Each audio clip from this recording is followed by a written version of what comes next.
Okay, so welcome to Jewish Mysticism Lessons in Tanya, chapter 31. And the title of today's lesson is From Depression to Joy. It is the first of our new series, our new season, which is titled Positive Emotions.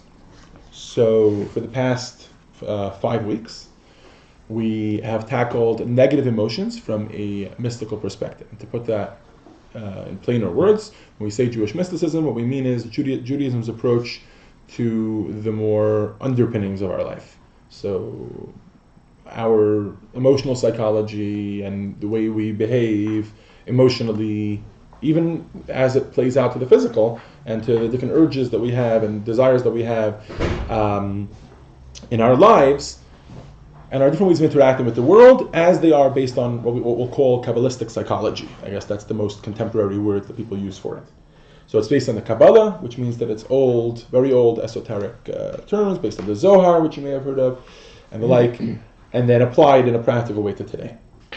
The book which we are using, which is called The Practical Tanya, is actually written by Rabbi Chaim Miller, who those of you that have been here before will know that he's coming, God willing, in 2 weeks from now. And on that note, actually, let me remind you all that next week will be off for Thanksgiving. And the following week, he's actually going to give the class on chapter 32. So tonight we're doing chapter 31. He's going to give the class on chapter 32 here in this room for those that apply, that registered for that, for the dinner that's going to be with him, and the additional VIP session, which will be in here prior. So We are VIP. that's that. You're just learning? Anyways. So, okay, so where are we holding in the Tanya, right? So every time we start a new season, we try to give a little bit of an overview and a little bit of a contextual background as to where we are. So we are in season 6, and I will encourage you all to open up to the beginning of the Tanya. Carol, you want to pass one down for Larry as well? There are some that have their own books, and they bring them, and I never know who has what, so... There you go. So just help yourself to that one, and whoever comes in the future. I think Catherine is coming tonight. I think she has her own book. Anyways, right. So if you open up, it doesn't really have a page number, but this page, the page that looks like right, this one right at the beginning. So a slight overview, and this will be very beneficial for those that have been here in the past to understand the context of where we're holding and what the goal of this new season is. And for those that haven't been here, we'll understand a little bit of context. It's like the second or third page of the book. So we started off by, obviously after the introduction, we started off with the basics. And in the basics, the Alter Rebbe explained, the Alter Rebbe being the author of the Tanya, he explains our spiritual makeup, for lack of a better word, right? Who are we? After asking a couple of questions and opening up, sparking our curiosity, he starts by introducing the fact that we have an animal soul and a godly soul, and everything that we do in this world is driven by one of the two.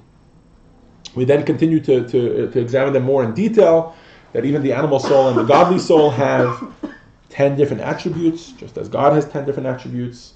In our lives, those are emotional attributes, right? There are intellectual attributes, so wisdom, understanding, knowledge, and as that translates into the emotions with kindness, severity, etc., as we've discussed. We then continue to talk about the 3 functions, garments as we call them, with which we interact with the world.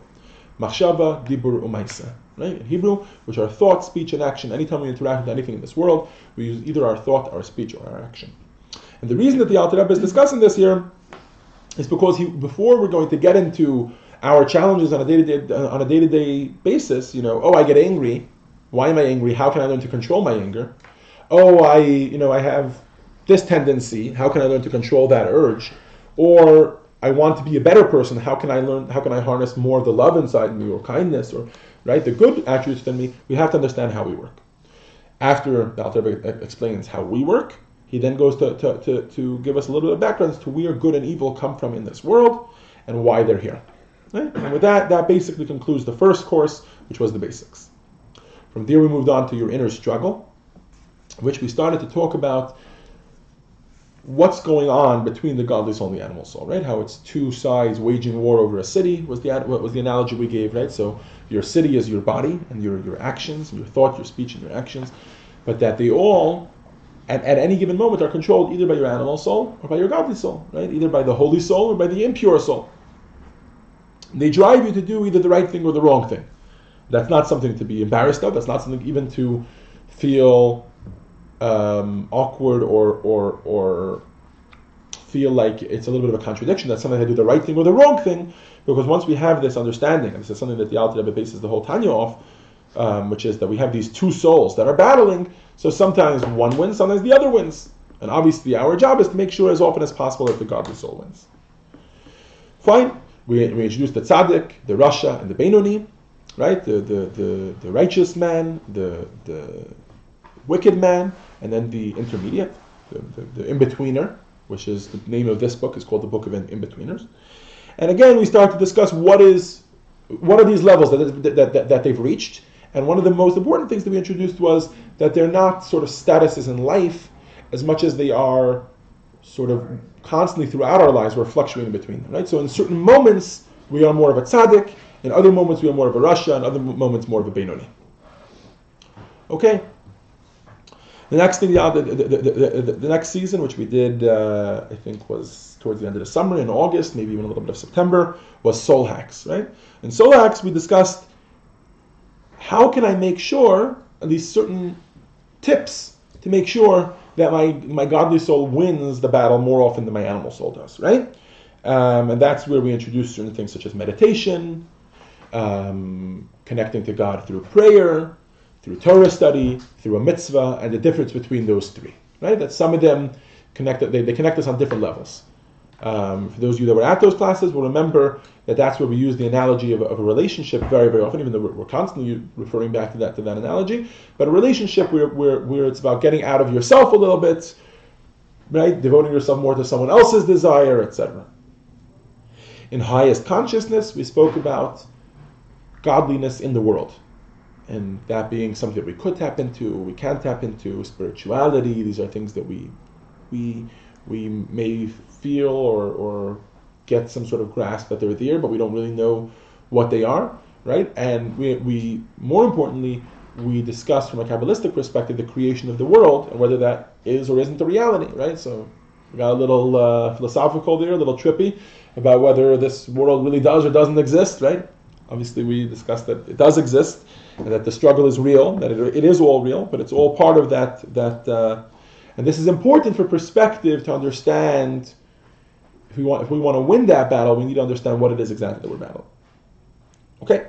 And then finally, the Alter Rebbe now begins to get into, not that he hasn't been throughout, but in the last season, we've begun to tackle literally the day-to-day struggles that a person may have.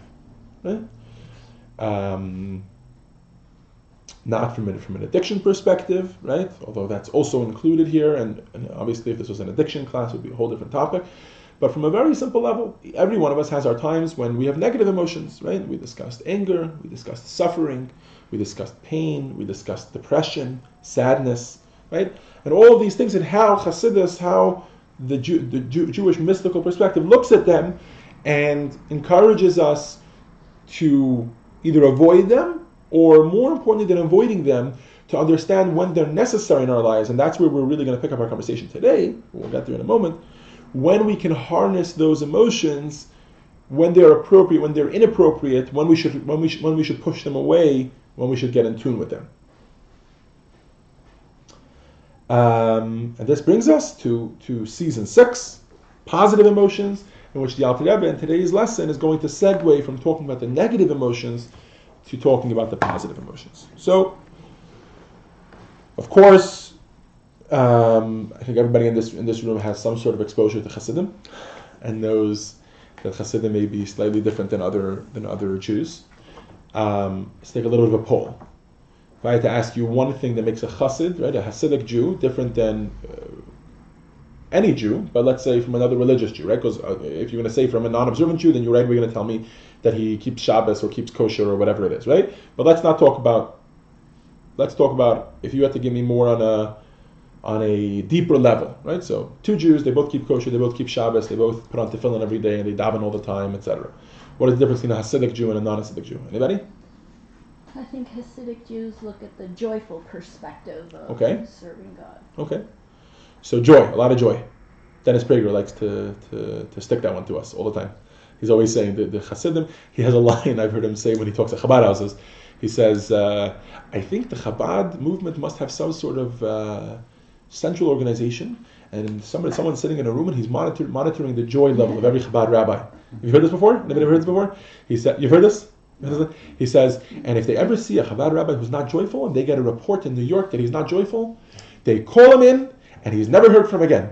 So obviously, he's in a comical manner, but he's talking about the fact that yes, Hasidim were always known as joyful. For a little bit of historical perspective, Hasidim are not just known as joyful in today's day and age. They were in Chabad houses, and they're dancing rabbis, and they're dancing on the telethon. Not just that, or you talk to them and they crack a joke and they tell a sermon or whatever it is. That always there's a joke, there's a happy, there's a smile, there's a hug, there's joy. It's not a new thing. Even as far back as 250 years ago, when Hasidus was just starting out, the Hasidic movement was just starting out. Those at the time was controversial because they weren't sure if this is some new branch of Judaism. Is it like there's going to be another Christianity that spins off of Judaism and becomes, right? So many people were very wary of the Hasidim. And one of the things that they used to call the Hasidim as a derogatory term, maybe this shows something on the era, was difreilecha. He used to call them the happy ones. Like these are the people that are just happy no matter what. God sends them some tragedy in their lives and they're still happy. And this was like considered some sort of negative, derogatory. Oh, they don't take life serious or whatever it was. Okay, so that's one thing. Anybody else? Anything else that comes to mind? Yes. Yeah, I'm very impressed with the fact that the Hasids, besides being orthodox, they go out of their way, out into the world to look for fellow Jews, to bring them some Yiddishkeit, and also to do mitzvot in the world to make it a better place, to bring a little bit of God's light down into this world. Okay. I would second that. The accepting attitude toward the non-pious Jew, to bring them closer without any not any judgments or without any right, exactly, without accepting them without judgment. Okay, great. So without me even, I wasn't sure if this exercise would work, but it worked perfectly. This is the second element which I want to talk about, which is love. Love. We're not even talking about love for God now. That's a whole different era, a whole different discussion. But love of a fellow Jew, right? Another core aspect of Hasidim. Now, again, to give a little historical perspective, from the moment that the Baal Shem Tov, 300 years ago, who was the founder of Hasidus, from when he founded Hasidus, these were two very core principles of everything that it's the same Judaism, but it's infused with much more joy and much more love, right? So love in terms of like a non-judgmental love, a real non-judgmental love, right? Not I love you, I know there's something wrong with you, but I love you anyways, right? Because that's still judgmental if you think about it. You're choosing not to think about the judgment, but to learn somehow not to judge another person. Now, love the good in every person. We're going to talk about that. Okay, you use some very interesting language, which we'll talk about as we get there. The point that I wanted to make. So first of all, I want to point out I'm very flattered that nobody mentioned any negative things. I asked you what comes to mind when you think about Hasidim. I could also think of some negative things. What? Too strict. Okay, good. There you go. All right. So these two positive elements, I asked for it. So these two positive elements that we're talking about, love and joy. The reason I ask this question is because I think these things come to mind when you see a chassid today. I think these are also things that the Baal Shem Tov, way back when, instituted. Then it was like a theoretical and a theological and philosophical concept, and now it's permeated to such a large degree that it actually is a part of the day-to-day life of a chassid. And that is what we mean when we say that this series is about positive emotions. So, and I actually, for those that saw the email flyer that went out, right, that's what it said there.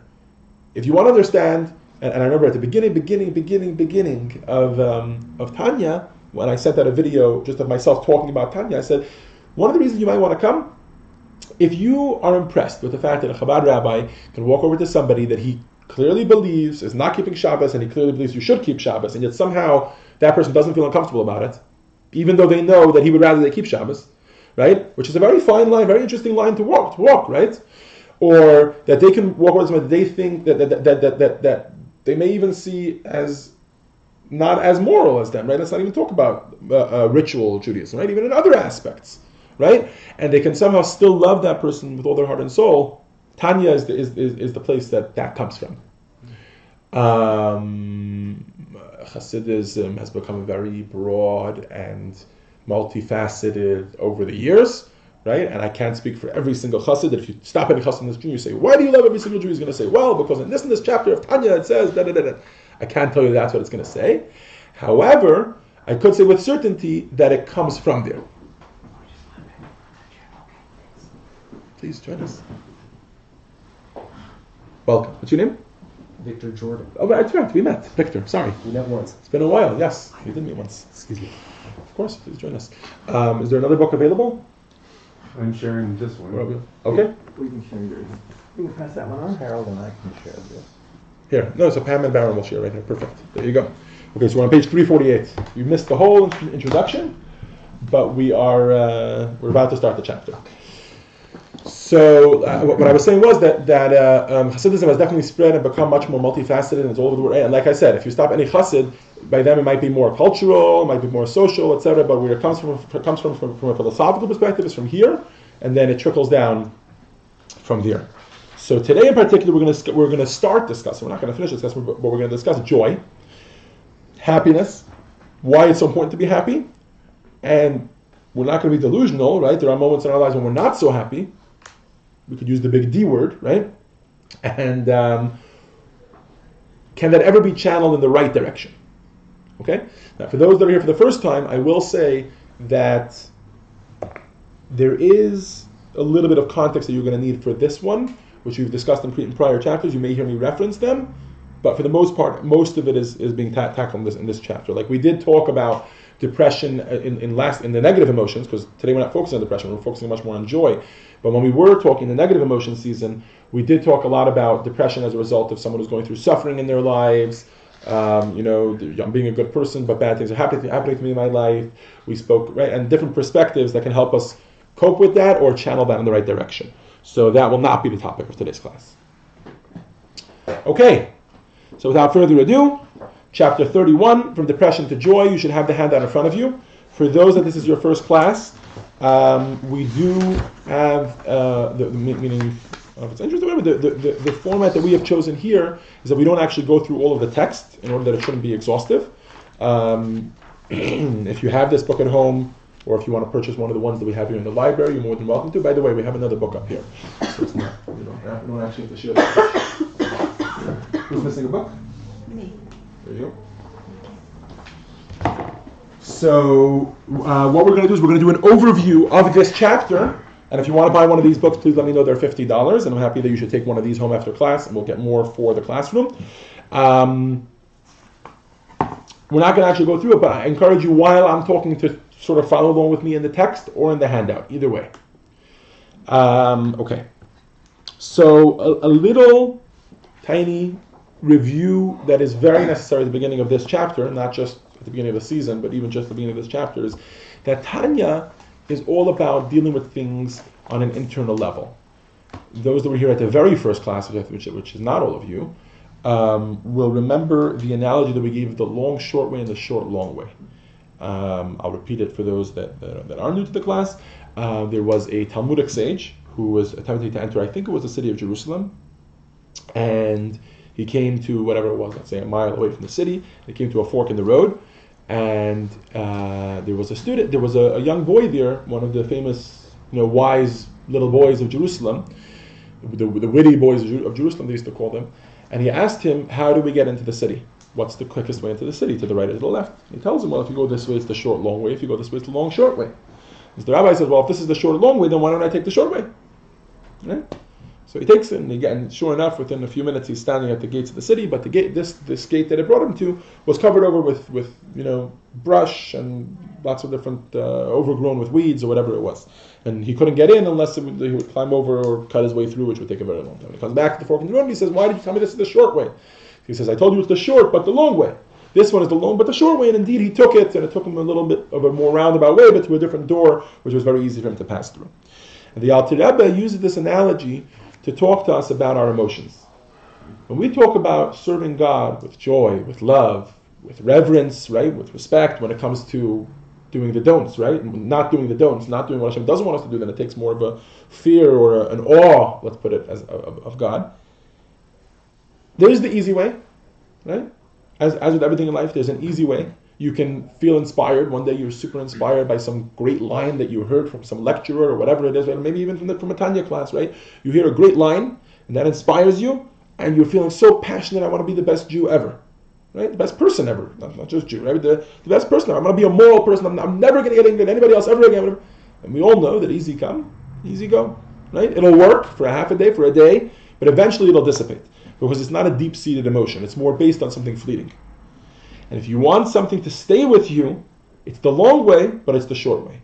If we work on actually understanding our emotions, getting in tune with who we are as people, right? Getting real, they call it in today's lingo, and then understanding how we can actually make ourselves more moral people, then that will actually last. Right? If we can work on a lasting love for God, love for a fellow person, for a fellow human being, work on a respect for God, a respect for a fellow human being, but that's not fleeting, but is based on a real understanding of our relationship with the Creator and with creations, right? With other human beings. So that's the idea here, from depression to joy. So let's start with another question, which is, when I say depression, and I know that there's a lot of cultural and societal or social implications, right? And like references and effects. But when I say depression, what's the first thing that goes to your mind? Is that positive? Is that negative? Is that holy? Is that unholy? Anybody? Negative. Negative? Depends. Okay. Anybody else? Can anybody see it as being a positive thing in any way? Sure. Mm-hmm. You could see it as being a positive thing. In what way? And a normal reaction to a loss and its processing. So it's healthy. It's a good way of getting over something. Yeah. Okay. It can be a motivator. Depression can be a motivator to change. Okay? All very valid points, and that's what we're going to tackle today. Okay, so the Alter Rebbe begins by talking about, by just bringing some basic Jewish sources, such as from the Talmud, etc. As a matter of fact, even with regards to prophecy, from back in the day when there were prophets, the Talmud tells us that the Shekhinah, the divine presence, would not rest on somebody that was unhappy. If he's in a happy mood, yes. If he's in an unhappy mood, not. Lo mitech atzvos, lo mitech what are the rest of the words? He doesn't quote them all, but then he ends off, Ella mitoch simcha v'chein dvar halach. That it would only come when a person was joyous. That's when the Shekhinah, that's when the divine presence would rest among them. Thank you, Arnold. Appreciate that. I think our speaker has arrived. We got a couple minutes. Quite a bit. So, and that's because in general, we find this close association between happiness and holiness. Every single day, in the morning prayers, those that pray every single day, we'll find that after Baruch She'amar, we say a little psalm from Psalms, Psalm number 100. It's very short. And one of the main topics there is Ivdu et Hashem b'simcha. That when you serve God, you have to serve God joyfully. And the question becomes, why? Why? So much so that the holy Arizal, who was one of the great Kabbalists who lived in Safed, in Tzfat, and who interpreted the Zohar for today's day and age, now is not time to talk about him so much, but he used to say that even worrying about sins, which you would think, if you think about it, which is a good thing, right? A person should be upset that they did something wrong, they got angry at someone else, right? Even that, there are times when that has to be pushed out of your mind, right? You're telling yourself, oh, you shouldn't sin anymore, you shouldn't, let's choose anger, because that's a very, don't get angry with her. I can't believe you got angry with somebody yesterday, and you're working on yourself. As a result of there, even that, says the Arizal, is an appropriate time. When the moment that starts to creep into things that are holy, it's inappropriate. If you're praying, if you're doing a mitzvah, or whatever it is, and you're beating yourself up about something you did wrong, that's the inappropriate reaction, says the Arizal. Can you say that's the Yetzer Hara? Absolutely. That essentially what they're saying is that it's coming from the evil inclination. That's coming from the Yetzer Hara, from the driving force for the negative. Now, so as the Alter Rebbe begins to grapple with this, why, is depression a good thing or not a good thing, right? The question we opened up with, the Alter Rebbe chooses to quote from the Talmud. And actually, in today's day and age, many of you may know this from Matisyahu. Right? Anybody familiar with Matisyahu's music? Right? So one of the songs that made him most famous from his first album, or at least the first popular album that made it, that brought him out of whatever circle he was in, he famously included a lot of the Tanya in his songs. And one of them was, "From the forest itself comes the handle for the axe," which the Alter Rebbe quotes here from the Talmud. Which is, if you think about it, it's an interesting thing. That where does the axe, right? Would you ever be able to chop down a tree without wood? You wouldn't be able to, right? If you didn't have a handle for the axe, right, then you wouldn't be able to chop down the tree.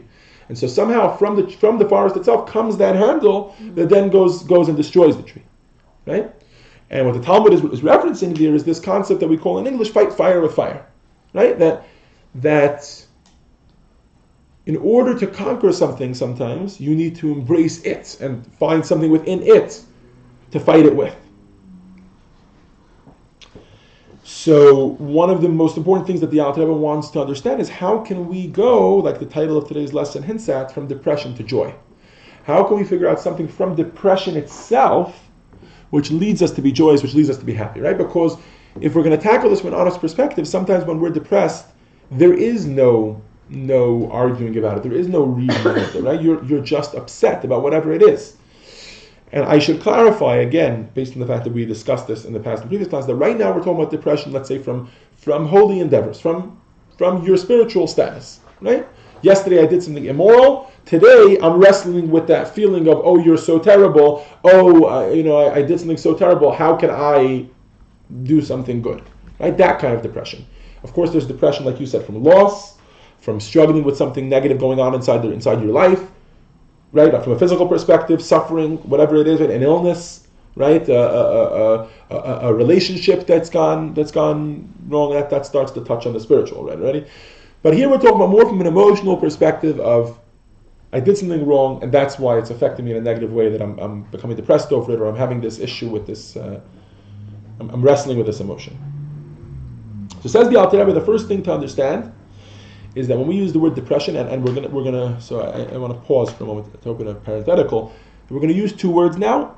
Use whatever words work for you. These are the words the Alter Rebbe chooses to use, but we're going to talk about the difference in concept between the two of them, and you can feel free to use whichever words you want. For me, these words work very well. The Alter Rebbe introduces the fact that sometimes we use the word depression very loosely, and we use it about a lot of different things, but that there's actually something called depression. There's something called bitterness. Okay, and of course, I'm sure there are many people who use those words interchangeably, and maybe they use them for different, but at least in terms of this conversation, Alter Rebbe is going to talk about them as two completely separate things, and talk about the difference between them. Now, they both would fall into the general category of being sad, right? I did something, and all of them work in the same fashion. I did something wrong yesterday, I got angry at someone yesterday. Today, I'm thinking about that. The more I think about how angry I got at them, the more I can't stand that I got angry at them, and I think of myself as a bad person. I view myself as a negative person. Because I view myself as a negative person, therefore I become sad. Right? We're going to use that general term. Because I become sad, therefore it's affecting me in that way, that I'm sad. Right? So as the Alter Rebbe, but there's a very big difference between that whole path, whether it's depression or whether it's bitterness. And that, one of the most important things the Alter Rebbe is going to point out, is we have control over. Depression is that heavy feeling. Bitterness is that uncomfortable feeling. What's the difference? Depression demoralizes. I'm in section 2 here on the handout if you're following along with me. Depression demoralizes. You are so terrible. You did something wrong. You can't do anything right. This is language that depression uses when it talks to us. Bitterness motivates. I think you mentioned that you felt that this emotion could go both ways. Bitterness says, yes, you did something wrong. That's terrible. You have to get past that. Right? Those are two very different attitudes. And in that moment, even though you can't reason with depression, that choice you always have. You're feeling bad. You did something wrong. What does that mean? Does that mean that therefore I'm going to lock myself up in a room, I'll spend the whole day in bed watching a movie and that's it? Or does it mean I'm going to get up and I'm going to go back to the same exact scenario, whether it's I'm going to learn to apologize to that person if you wronged somebody, or if it's something that you're wrestling with on the inside, it's something that you're going to choose to put yourself into that position again and get over it. That it motivates you to go and be a better person. Depression weighs you down. It says, no, there's no way you could do the right thing. I think I mentioned this in Tanya class before, I can't remember. that when I was 14 years old, I heard the explanation of one of the verses, one line in the liturgy of the evening service, that we say, "V'haser Satan milfanenu me'acharenu." We ask God to take away. The word Satan loosely translates as Satan, but more practically, it's our negative impulses, right, and our animal soul, right. Take away the Yetzer Hara, take away that bad inclination, the inclination for evil, from before my actions and from after my actions. I remember the man asking me a question. The man who was explaining to me this concept, and that's why I remember it till today, because it was so powerful.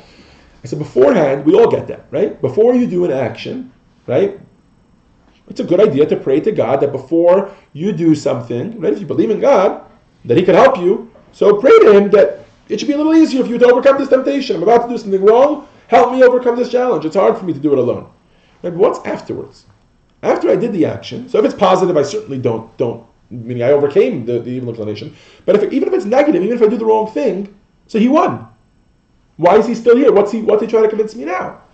And I remember him explaining to me this, and I don't know where the source of this thought is, but the idea that there's also the afterwards, right? Because yes, everybody in this world slips up at some point. At some point or another, we all slip up, right? Okay. And yes, we have to try as much as possible beforehand to overcome that challenge.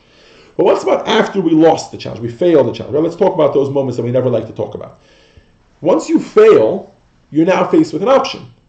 Do I say to myself, which is basically what we're praying to God, remove from me this thought, this negative thought, which is, oh, now you're going to go and give tzedakah? Now you're going to go and help an old lady cross the street? Just yesterday, you were the one who did it, right? Because you see, He never rests. The evil inclination, or that animal soul, that side of us that wants to do the wrong thing, says to us, you did something wrong, that's who you are. In other words, in more contemporary terms, he tries to let that action define us. He tries to force us to define ourselves by that action. You did this wrong, this is who you are.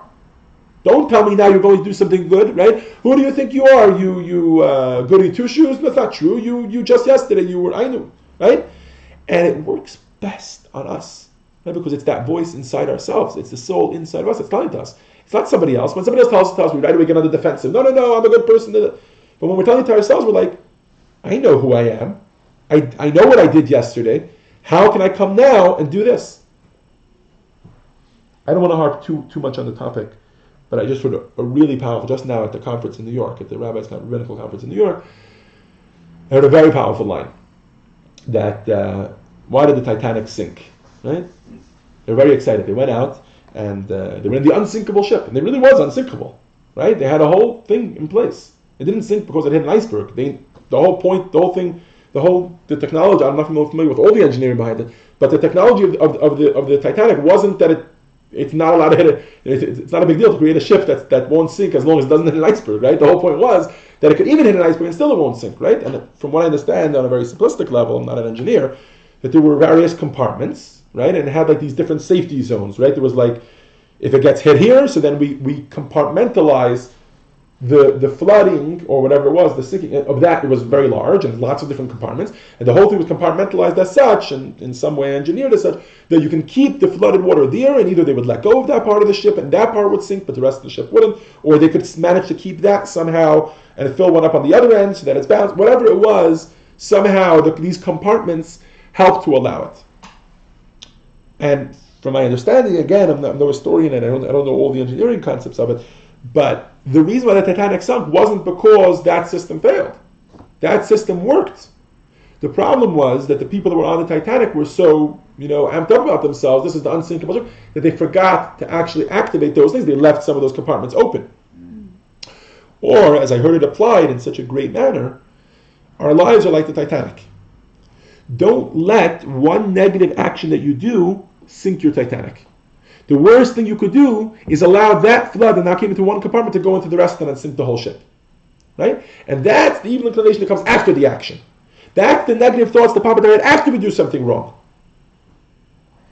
Right? So says the Alter Rebbe, the difference between depression and bitterness is our reaction, not our action, our reaction.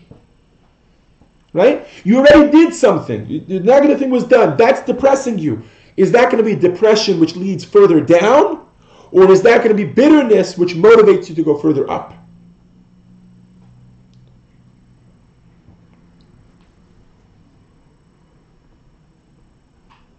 It's the ongoing struggle. What to choose? Of course. And says the Alter Rebbe, in that moment is when all of a sudden it pays to harness the side of Gevura, for those of you that were here in earlier lessons, the disciplinarian side, right? We all know that our emotions in general are split into two, right? You have love, kindness, happiness, all those things on the positive side, and there's the things on the negative side. Now, just because something's a negative emotion, strength, power, just because these things are negative emotions, the power to take instead of give, right? Doesn't mean just because they're negative. Our godly soul also has that power. Also has that power to hold back, to be disciplinarian, etc. Right? So it says the Alter Rebbe, in this instance, specifically with depression, that's when we have to harness that power. That's when we have to start saying to ourselves, maybe now it's time to get angry. Get angry, right? The godly soul should inspire us to get angry. Get angry at what? Get angry at our animal soul. Get worked up about it.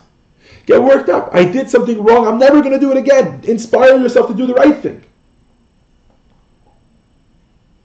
Says out there, and it's particularly when a person finds himself in this position where he's depressed and he's not sure if it's going to be depression or bitterness and he's still at that crossroads, that's when that anger can come in useful. That's when that shocking feeling of like, I'm not going to let this overcome me. You're here again. I'm upset. Get out of here. I'm going to go forward. I'm going to use this as a motivator to go upward and to go forward. As Irit mentioned, this is an ongoing struggle. It's a hard thing. So for those of you that were at prior classes, will remember that one of the main things that Tanya introduces is meditation. I know in today's day and age it became very popular, but at the time of the Tanya it wasn't, and the Alter Rebbe was pushing it very hard. That meditation is a very important thing. By meditation, again, because in today's day and age with all the sound bites and, so it's gotten warped in many ways, but we mean a very simple thing. Let's not even use the word meditation. Think about it. Take a moment to think seriously and over again and allow your mind to dwell on one topic. And that meditation can help to get you out of something. Says the Alter Rebbe, when a person is depressed because they did something wrong, a good meditation that can help channel you from bitterness to joy is a little perspective. And I know this is very hard to do when a person is struggling with that emotion, but that zoom out, right? I like to give the analogy of a drone, right? Instead of stepping back. You're always so focused with your lens, right? You're zooming in. Take a drone for a second and zoom out like that. You get a little perspective. Everybody knows those the shots that we get these days from drones. Mm-hmm. They take the videos and they put them on the drones. Take an overlook for a moment to understand why you're depressed. You see, because one of the main, right? We all know, because we've all been there at some point in our lives, that when we get into that cycle of depression, the cycle of depression makes you even worse. I can't believe I'm depressed, and that gets me more depressed. That I am depressed, and the depression leads us further and further. Right? It's like a whirlpool, and it sucks us into it. It's getting too much into ourselves instead of getting out of ourselves. Says the Alter Rebbe that one of the things we could use is a little perspective of getting out of ourselves. Look at it for a moment from an outside perspective to remember, why am I upset? And is that such a bad thing? Right? I'm upset that I did something wrong. I'm not a bad person, right? I'm upset that I did something wrong, and it's important to make that distinction. The Yetzer Hara, right, the animal soul wants us to have that perspective of, you're a bad person. We have to remember that we're not bad people, that was a bad action. What do we mean by that? God created us as a body, which has no will of its own, right? And then gave it that motivator of a soul. And that soul, as we know, is two souls, essentially, a godly soul and an animal soul, right? The godly soul, says the Alter Rebbe, is essentially imprisoned in our bodies. The fact that we do something wrong doesn't mean that the godly soul is now a bad soul. It doesn't at some point, like in the movies, the good guy was conquered by the bad guys, therefore he now is a bad guy. It doesn't work that way. The godly soul, which we discuss, is actually a piece of God Himself. That each and every one of us has a touch of the divine inside of ourselves. Is essentially like the analogy that's given of a prince who finds himself, taken captive by enemy powers that be, and he's made to work very harsh labor. Does the fact that he's doing that, even if he ends up getting very involved with the simple people, does that make him any less of a prince? No. He is royalty. Just that right now he's in exile. Says the Alter Rebbe, that perspective of the fact that we are royalty, for lack of a better word. We are good people. We are a godly soul that's imprisoned within a body. And right now, not imprisoned within a body. The body is not the prison. It's more the fact that right now we're following the animal soul, right? That the godly soul has to get schlepped along for that ride. And that perspective, understanding that that's who we really are, that neshama, that soul that we have inside of us, that's who we really are,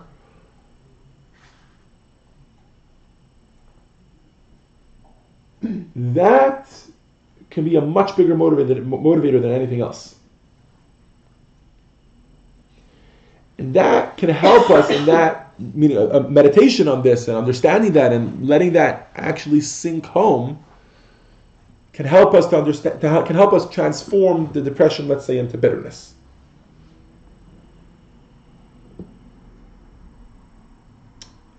Essentially what we call teshuvah.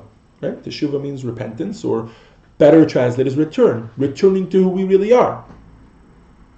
And that's why the Rambam, Maimonides, always stresses that one of the most important things, and Chassidus takes this to a whole new level, that, right, whenever we talk about repentance, what's the vision that you have when you think of somebody repenting? Ooh, somebody sitting in the corner crying and being remorseful and thinking about how terrible they are and doing the wrong thing. Says the Alter Rebbe, that's completely the wrong attitude. With a little perspective, repentance or returning to Hashem or coming around to doing the right thing instead of the wrong thing shouldn't be a depressing endeavor. It should be a joyous endeavor. It should be a, wow, I managed to get in tune with who I really am and recognize who I am, and this is a redemptive process. It's not a destructive process. I'm destroying my real self, which is negative, and I'm finding a new self. No, it's redemptive.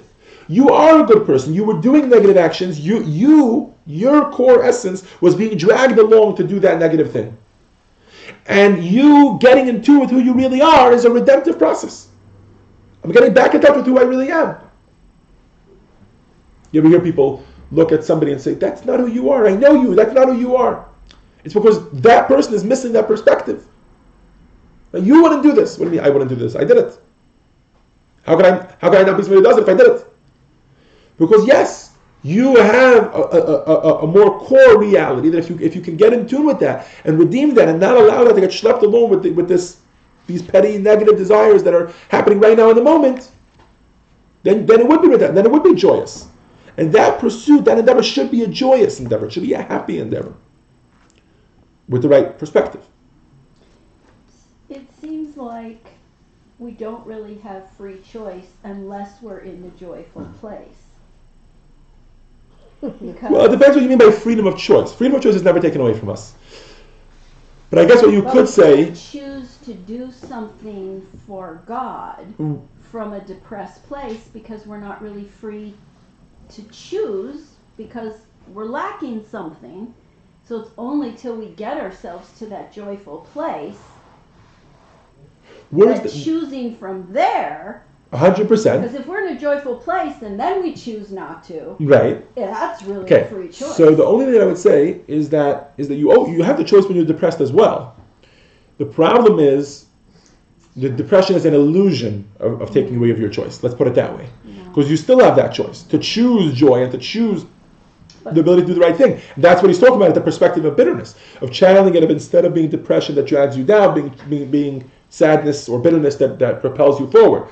But you can't choose to be in joy while you're depressed, because once you move out of it... Well, that's where the perspective comes in. You have to zoom out and recognize where you actually are to get out of that depression. Joy is our natural state if we think right. That's what I was saying about the illusion.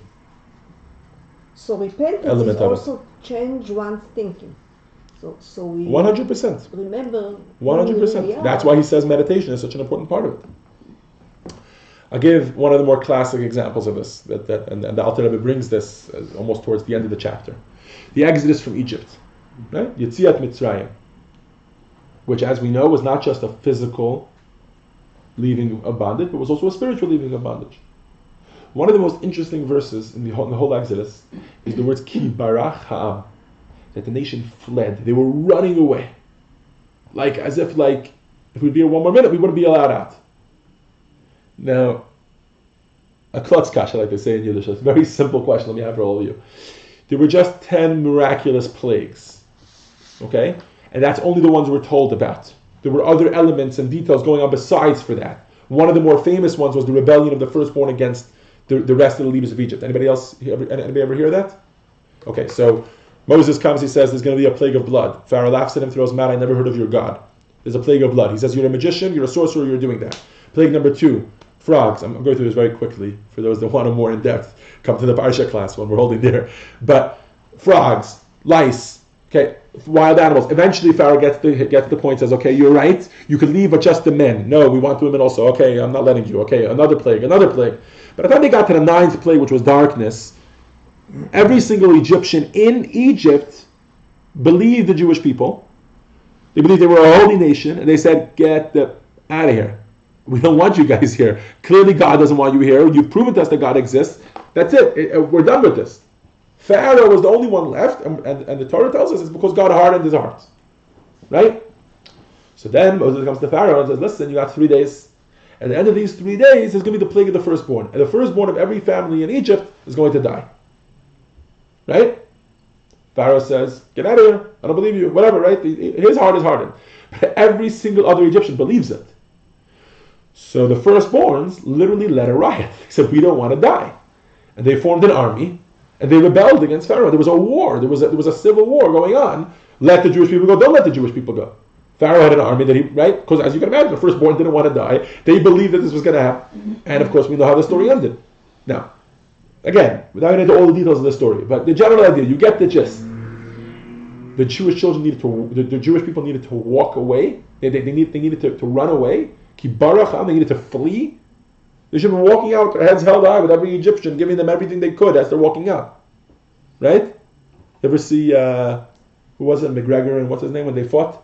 The guy who wins doesn't leave with his head, oh, I'm so sorry, let me get out of here quickly. No, he walks out proud, victorious, whatever. You saw when the Red Sox won the World Series. You don't walk out saying, oh, we won the war, but we're going to get out of here as quick as possible.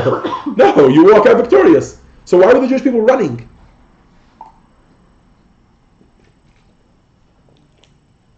So from a mystical perspective, we're explained that even though the Jewish people were actually physically leaving Egypt, spiritually they were still in a very, very low spiritual status. They had been in Egypt, which was a very crass country, for lack of a better word. The morals were at an all-time low. Definitely from a Klippa perspective and a Kabbalistic perspective of the levels of holiness that they were at their lowest stage ever. And it was only by fleeing, it was only because God literally schlepped them out of that situation that they were able to run away. And this happened until the Torah was revealed to them at Sinai. As we know, there were 49 days up until then, the 49 days that we count the Omer, which is also a spiritual cleansing process, and then they received the Torah, and then they were on a higher spiritual status.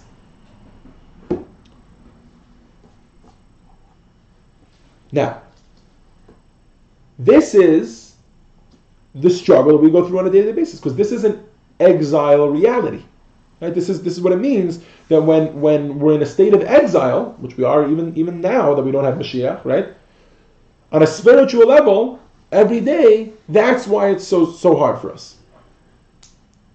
And that's why it's that joyous perspective of, oh, this is not who I really am, and I want to get out of here, like the prince who wants to get back to his father's palace.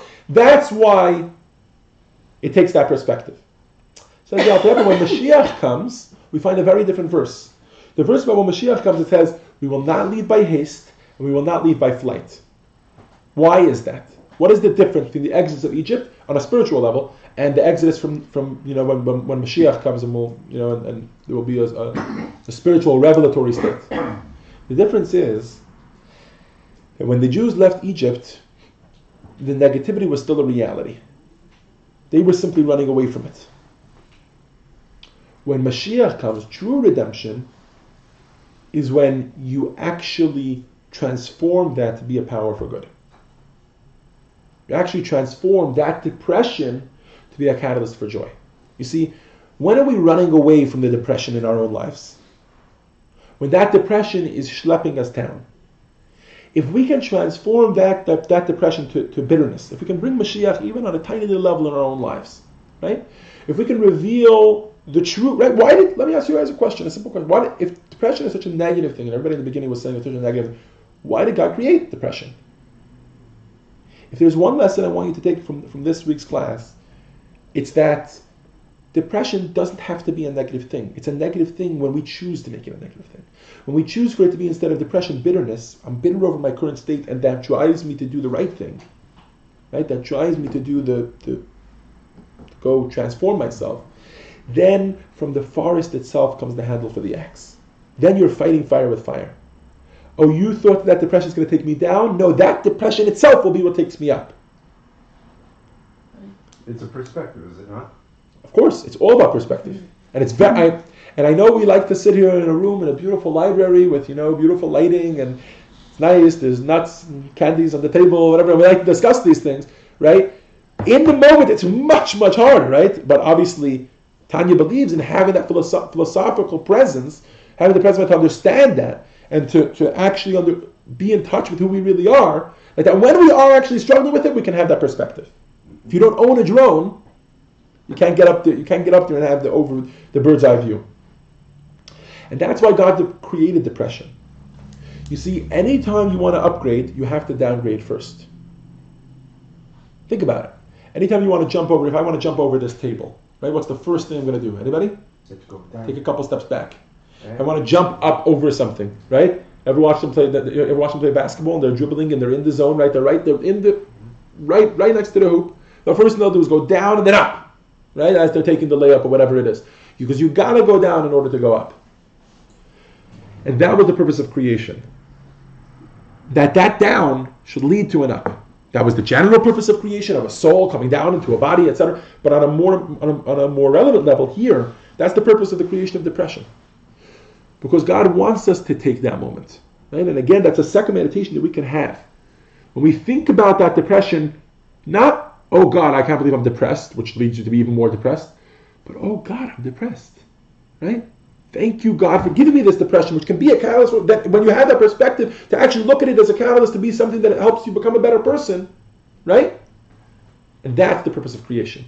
Take that downgrade and turn it into an upgrade, to channel that into an upgrade. To have a quantum leap. To make yourself a better person out of the box. But more important than getting out of the box, to use the box itself, right? To use that downgrade itself to drive an upgrade, to become a better person, to make this world a better place, to have better relationships and better interactions with other people. And with this we conclude Jewish Mysticism Lessons in Tanya, chapter 31, From Depression to Joy. Thank you for joining us. Thank you.